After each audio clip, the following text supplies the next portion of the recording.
আপুনি যদি অডিঅ' মানে গান এড কৰি ৰিলছ বনায় বা ভিডিঅ' বনায় তেতিয়াহ'লে আপুনি এটা ছেটিংছ সদায় মনত ৰাখিব। আপুনি আপোনাৰ পেজত কণ্টেণ্ট মনিটাইজেশ্যনটো পাইছে। কণ্টেণ্ট মনিটাইজেশ্যনটো পোৱাৰ পিছতো আপোনাৰ আৰ্নিং হোৱা নাই। আপোনাৰ ভিউজ বহুত হৈছে কিন্তু আপোনাৰ আৰ্নিং হোৱা নাই। কণ্টেণ্ট মনিটাইজেশ্যন লগতে অডিঅ' লাইচেঞ্চো ফেচবুকে দিয়ে। এতিয়া আপুনি কেনেদৰে চেক কৰিব অডিঅ' লাইচেঞ্চখন পাইছেনে নাই? গতিকে আপুনি অডিঅ' লাইচেঞ্চখন আপোনাৰ আছেনে নাই চেক কৰিবলৈ প্ৰফাইলত যাব।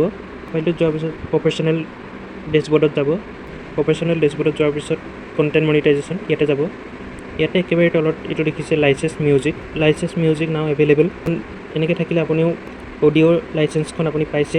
এইখন অডিঅ' লাইচেঞ্চ মিউজিক লাইচেঞ্চ থকাৰ পিছতো যদি আপোনাৰ আৰ্নিং কমি আছে তেতিয়া আপুনি এটা ছেটিংছ আপুনি কৰিব লাগিব।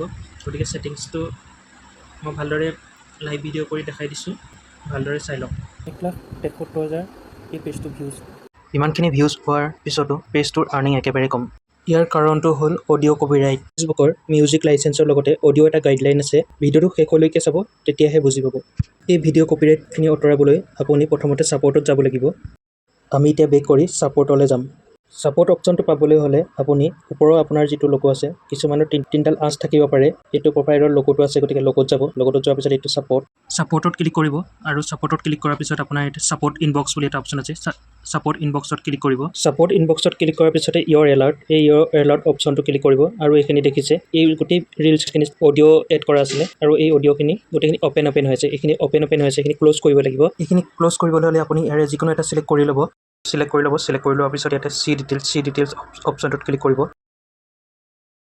ইয়াতে কণ্টিনিউ কৰিব আৰু ইয়াৰ পিছত ইয়াতে কণ্টিনিউ কৰিব আৰু ইয়াতে একচেপ্ট চেঞ্জ। আপুনি যদি মিউজিক লাইচেঞ্চ পাইছে ইয়াতে একচেপ্ট চেঞ্জ অপশ্যনটো ক্লিক কৰিব আৰু কণ্টিনিউ অপশ্যনটো ক্লিক কৰিব।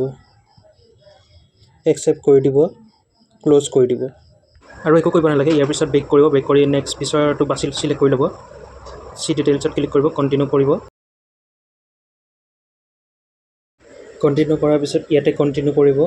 একচেপ্ট চেঞ্জ অপশ্যনটো ক্লিক কৰিব আৰু কণ্টিনিউ কৰি দিব।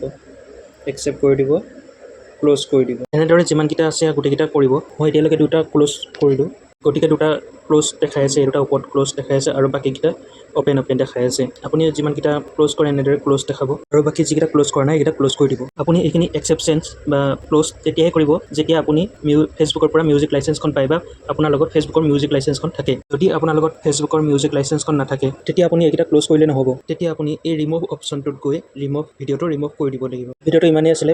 এনেধৰণে ভিডিঅ'বোৰ পাই থাকিবলৈ পেজটো ফ'ল' কৰি ৰাখিব। যদি কিবা ছেটিংছৰ বিষয়ে আপোনালোকৰ জানিবলৈ ইচ্ছা আছে কমেণ্ট বক্সত কমেণ্ট কৰিব, নহ'লে প্ৰাইভেটকৈ মেছেজ কৰিব।